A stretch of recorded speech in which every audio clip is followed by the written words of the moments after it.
Mais je trouve vraiment que voyager, aller voir ce qui se passe à l'étranger en termes de cuisine de rue par exemple, ça fait évoluer la cuisine de tous les jours, quoi. T'arrives en Thaïlande, t'arrives en Indo ou quoi, les mecs il a 2 bains d'huile, une planche devant lui, il va te sortir un plat, ça va être génial, tout va être bien assaisonné avec tout ce qu'il aura devant lui, super frais. Et parfois nous on va se mettre une mission basse température et tout ça en disant en fait c'est pas si bien, quoi. Je crois que c'est le truc le plus passionnant dans la cuisine.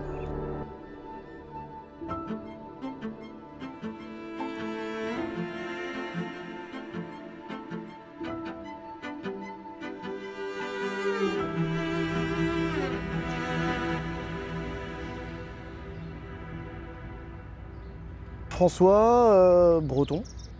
J'ai grandi à Auray, donc je suis quand même assez attaché à la terre bretonne, c'est quand même un truc qui me plaît bien. Pas une star à l'école, hein, donc en troisième, à un moment, il faut bien s'orienter. Et je sais pas, dans ma tête, je m'étais toujours dit que cuisinier français, ça voyageait bien. Quand je suis arrivé en mon premier cours de cuisine, je me suis dit, tiens, j'ai peut-être trouvé un truc où je suis vraiment bien, quoi. Je me suis dit, ah, c'est cool, j'aime bien être en cuisine, ça me plaît, je me sens bien. Je sais pas, ça marchait bien. Sur ces 20 dernières années, j'ai voyagé plein de fois en faisant plein de pays.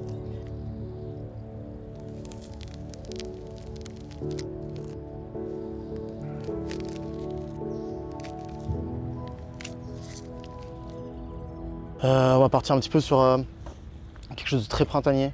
Ici, un joli chou pointu. Je vais le faire comme ça, bien rôtir au four, dans l'esprit comme une viande, super tendre. Avec le petit four, ça va donner ce goût bien fumé. Après, une assiette très printanière avec les courgettes grillées, les oignons cébettes, l'échalote, tout ça, tout grillé ensemble. La betterave ici, on va tout de suite la mettre dans le camodo, paf, entière. Elle va se fumer, en même temps elle va se cuire, elle va devenir super tendre. Et on va faire un bon petit carpaccio avec. La patate douce, pareil, pour faire un petit condiment. Ici, la poire de terre que je vais avoir juste là, bien épluchée, la râper très finement. Et on va l'associer au fenouil, jus de citron et huile d'olive. Et à côté de ça, je vais avoir ici du petit piment, des noix qui vont venir assaisonner la betterave.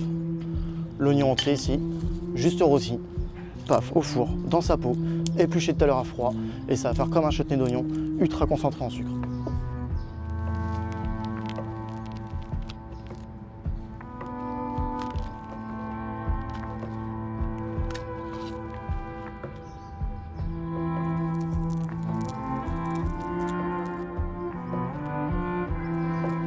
Est-ce que tu pourrais nous dire un petit peu comment tu construis une carte? Comment tu pars d'un produit, de la saison, d'une technique ou même une émotion à transmettre?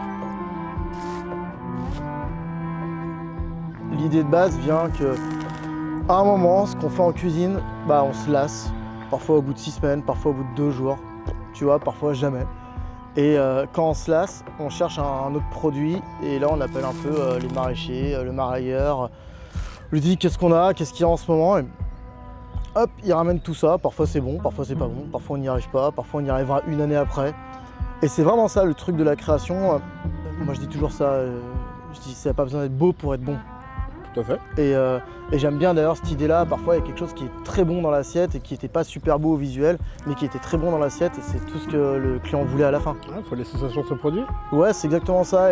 Mais après moi j'aime de plus en plus, je crois que j'aime bien quand même quand c'est brut.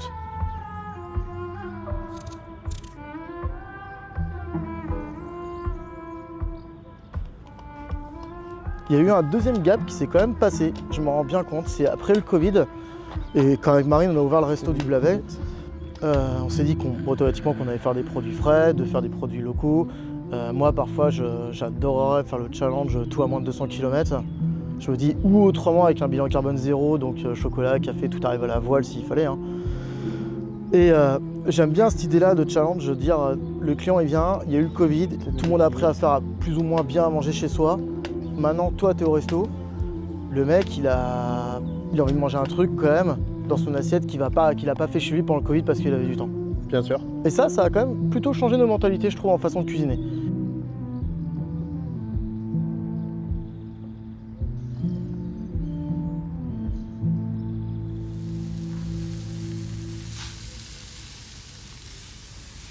J'ai commencé à préparer un petit peu tous les légumes, j'ai déjà démarré par le cru qui est déjà en train de mariner tranquillement. Là, on a déjà démarré un petit peu les cuissons des patates douces. Hop, les oignons sont aussi dedans et les choux ont commencé à braiser un petit peu au camodo. Et à la fin, on va continuer avec les courgettes là, que j'ai juste préparées qu'on va mettre à mariner et la rhubarbe que je vais mettre à braiser. Tout est un peu là. Après, le gros du sujet est là. Là, on voit bien là, le chou, là, ça commence à prendre, mine de rien. Ça braise assez bien, c'est chouette. Les oignons aussi.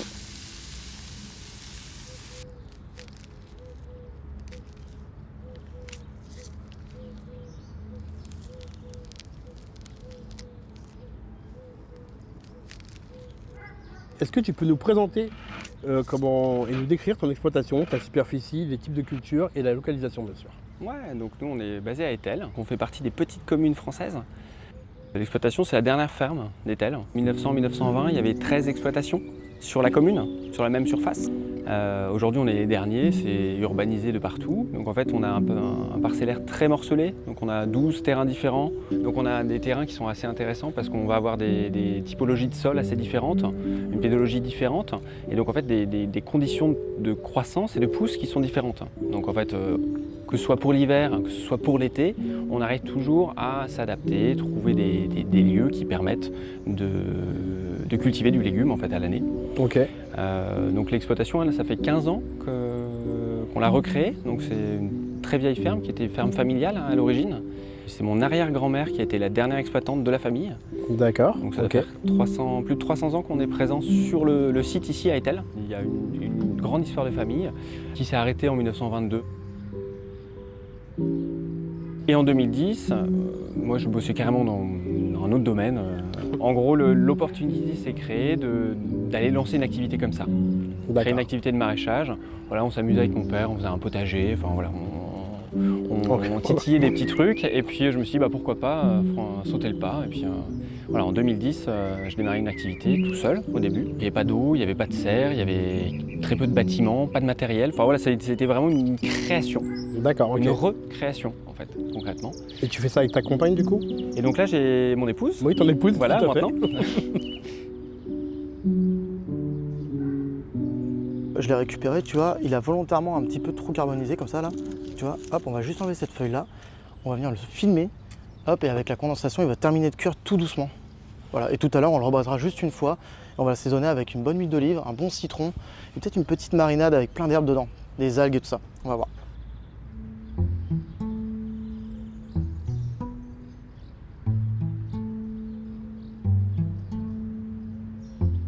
Nous, en gros, on aime bien manger, on aime bien cuisiner aussi à la maison. Bon, avec notre niveau de cuisinier amateur, on n'est pas du tout sur les niveaux de ce qu'on a pu voir aujourd'hui avec François justement qui nous a fait des super recettes. On aime bien cuisiner et tester des choses, quoi. Ok. Tu vois, en gros, tout ce qu'on arrive à faire pousser, on essaie de le faire pousser. Ok, d'accord. Honnêtement, c'est un peu notre délire. Tu vois, on doit tourner à 150 références à peu près à l'année. On se complique un peu la tâche, mais ça fait une offre qui est aussi vachement chouette, quoi. Et en fait, les clients, quand ils viennent au marché, je pense qu'ils apprécient aussi cette possibilité d'avoir un panel de choix. Là, en ce moment, on est au mois de mai, les produits d'été sont en train d'arriver, les produits d'hiver sont finis. Là, on a quand même une trentaine de références sur l'étal. Ok. Ce qui reste un truc relativement chouette. On a encore de la courge. Voilà, parce qu'on s'est doté d'un outil qui permet la conservation. Ok, d'accord. On permet la production et on permet aussi la conservation et la valorisation en fait, du produit.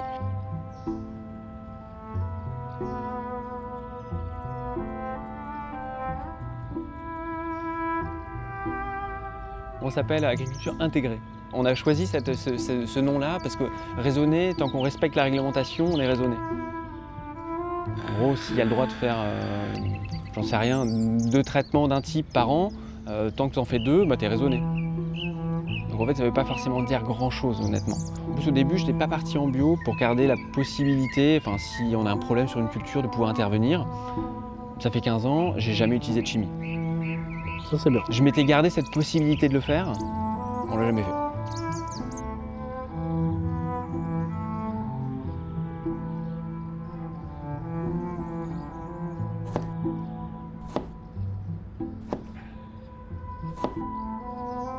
Ok, donc là j'ai bien avancé, les choux ils ont été braisés, hop, je les ai mis un petit peu sous papier film pour faire un peu de condensation qui termine de cuire tranquillement. La betterave elle est au top, l'oignon il est parfait, il est aussi bien braisé, on va faire des pétales avec. On va venir refarcir ça avec la patate douce légèrement fumée. Et j'ai fait une mayonnaise un peu cajun, voilà, Donc ça c'est plutôt cool. Et ici j'ai la rhubarbe qui est en train de se braiser pour les desserts, tout doucement. Donc ça c'est chouette. Hop. Et après derrière il me restera un sirop de roquette à faire pour accompagner ça et lancer mes beignets libanais. Et on passera au desserrage.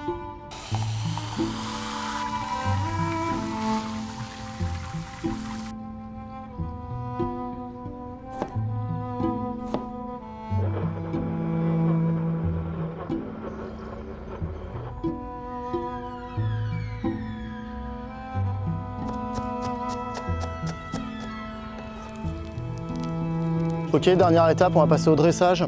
Resnacker les choux, donc bien comme ça au Kamado. Ici j'ai fait un cidre réduit au miso, tout au feu de bois. Les courgettes juste grillées et après on va venir passer en dernière minute les cébettes, l'ail, tout au Kamado. Un dressage ultra printanier. La poire de terre est déjà en train de mariner et la betterave est prête, tout a été grillé. On est tout bon.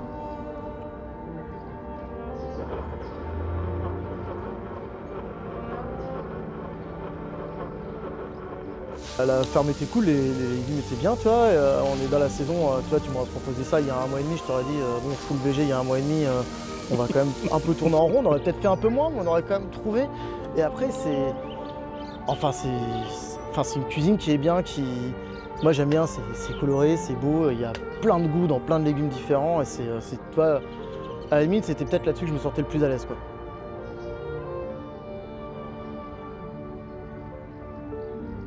Est-ce qu'il y a un plat ou une technique qui résume à lui tout seul ta philosophie en cuisine? Ça serait quoi?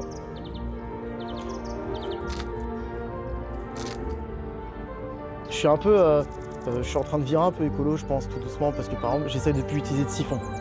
Parce que je veux plus de cartouches de grillage, parce que c'est pas écolo, tu vois. J'essaie de pas trop faire de sous-vide ou le moins possible. Parce que c'est encore une fois utile du passé dans notre cuisine, on le faisait pas avant. Et après, je pense que j'ai pas les compétences pour faire de la cuisson en cire ou en argile, tu vois. Mais bon, pour l'instant, peut-être un jour, j'aurai une idée de farfelu le faire, tu vois. Il y a quand même un truc que j'aime bien, c'est le végétal. J'aime bien le légume, quoi. J'aime bien le légume en lui-même. La palette de légumes sur l'année, elle est quand même chouette. Tu vois, là, on arrive, on pile poil au début du printemps, ça fait plaisir, on rattaque des légumes printaniers.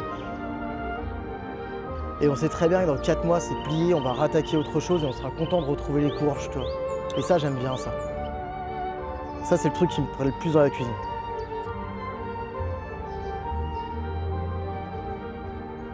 Qu'est-ce que tu as pensé de ce programme?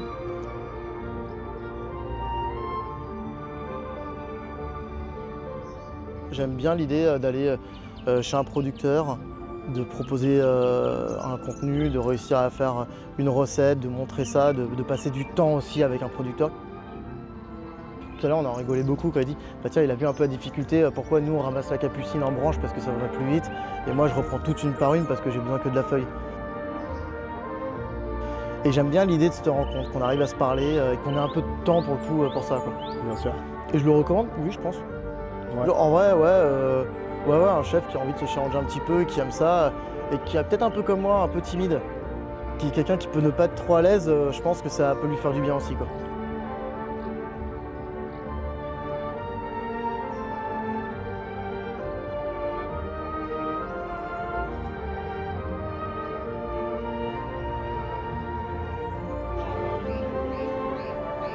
Donc ça veut dire que si je te dis tu reviens sur la saison 2, on y va?